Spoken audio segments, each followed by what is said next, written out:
Morning, আমি অনুমিতা টুনটুনি ব্লগসের একটা নতুন ভিডিওতে তোমাদের সবাইকে জানাই অনেক ভালোবাসার অনেক স্বাগত।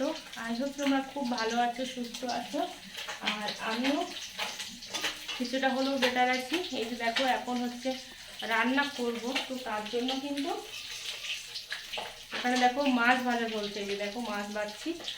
তো এটা হচ্ছে সিলভার কাপ, অনেকে হয়তো চেনো আবার অনেকে নাও কিনতে পারো, কিন্তু এটা পুকুর থেকে ধরা সিলভার কাপ।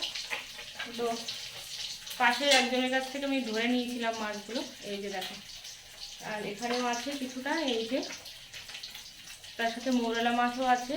আর কিছুটা মাছ হচ্ছে মা গেছে পুকুরে ধুতে, কারণ অনেকটাই মাছ ছিল, সেই জন্য আগে থেকে কিছুটা ধুয়ে দিয়েছিল।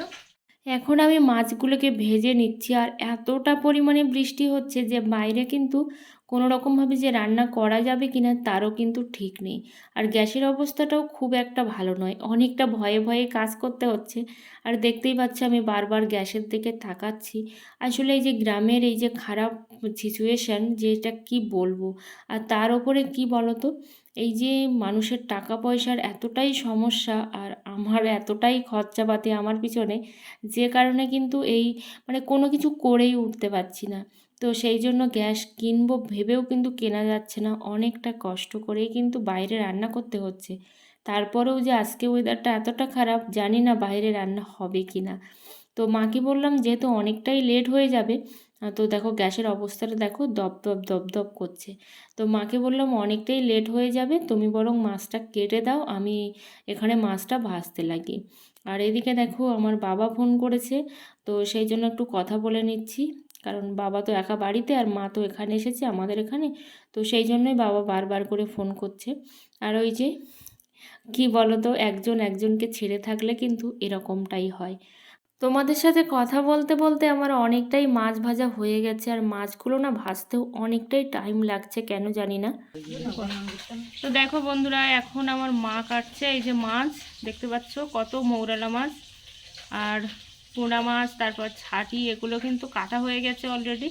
আর ওখানে একটা আছে ঝিঙে, ঝিঙেটা হচ্ছে বাড়ির। আর এই যে দেখো এই শাকগুলোকে তোমরা কি বলো অবশ্যই কিন্তু জানিও।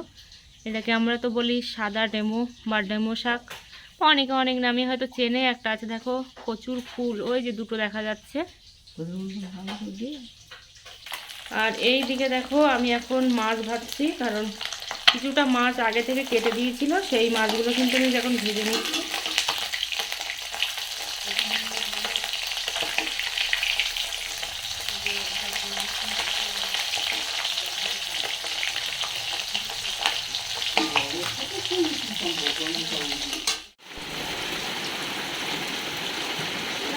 আর একটা ঢুকে গেছে এর মধ্যে, ওই যে এই শাকের মধ্যে, এই সামনের দিকে সামনের দিকে, এই হ্যাঁ। দেখতেই পাচ্ছ বন্ধুরা কতটা পরিমাণে বৃষ্টি হচ্ছে, আর বৃষ্টি কিন্তু থামার কোনো নামই নেই।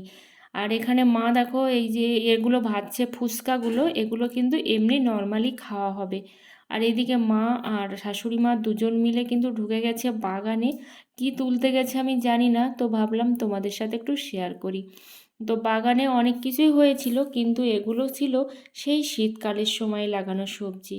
তো এখানে দেখো রান্না আমাদের কমপ্লিট হয়ে গেছে। আর এখানে আছে ছাটি দিয়ে এই দুটো পটল ছিল আর দুটো আলু ছিল, এখানে ডেমো শাক দিয়ে, মৌরালা মাছ দিয়ে, আলু দিয়ে, এখানে হচ্ছে টক আছে, মানে ঢেঁড়স টক আছে, এটা আমার হাজব্যান্ড খুব পছন্দ করে। আর রাত্রেবেলা মানে বিকালবেলার দিকে এখন আমি ভাজছি হচ্ছে ওই নিমকি, আমরা উত্তম ভাজা বলি, যাই হোক নিমকি ভাজছি এখানে। তো ভাবলাম যে মার কাছ থেকে এটা বানিয়ে নিই, মা এগুলো ভালোই পারে, তো সেই জন্যই বানিয়ে রেখে দেবো। আর এটা কিন্তু আটা দিয়েই বানানো হয়েছে, কারণ আমাদের কিন্তু ময়দা ফুরিয়ে গেছে অনেক দিন আগে। আটা দিয়েও কিন্তু বেশ ভালো লাগে। আর তোমরা কে কে নিমকি খেতে পছন্দ করো অবশ্যই জানিও। আর যদি আমার ভিডিওটা একটুও ভালো লেগে থাকে অবশ্যই একটা লাইক কমেন্ট করতে ভুলো না। আর চ্যানেলে নতুন বন্ধু হয়ে থাকলে অবশ্যই চ্যানেলটা সাবস্ক্রাইব করে পাশে থেকো, অল নোটিফিকেশানটি অন করে দিও নিত্য নতুন ভিডিও পাওয়ার জন্য। আর হ্যাঁ, তোমরা পাশে থাকলে কিন্তু আমি সামনের দিকে এগোতে পারবো, কারণ তোমরা পাশে না থাকলে আমি কিন্তু সামনে একটুও এগোতে পারবো না। তাই তোমরা ভালো থাকলে আমিও ভালো থাকবো। এখানে দেখো মা এখন সেই যে নিমকিগুলো আমি ওদিকে কিছুটা বসিয়েছিলাম আর কিছুটা এখানে কাটা চলছে। একবার করে কারেন্ট চলে যাচ্ছে, আবার কিন্তু কারেন্ট আসছে।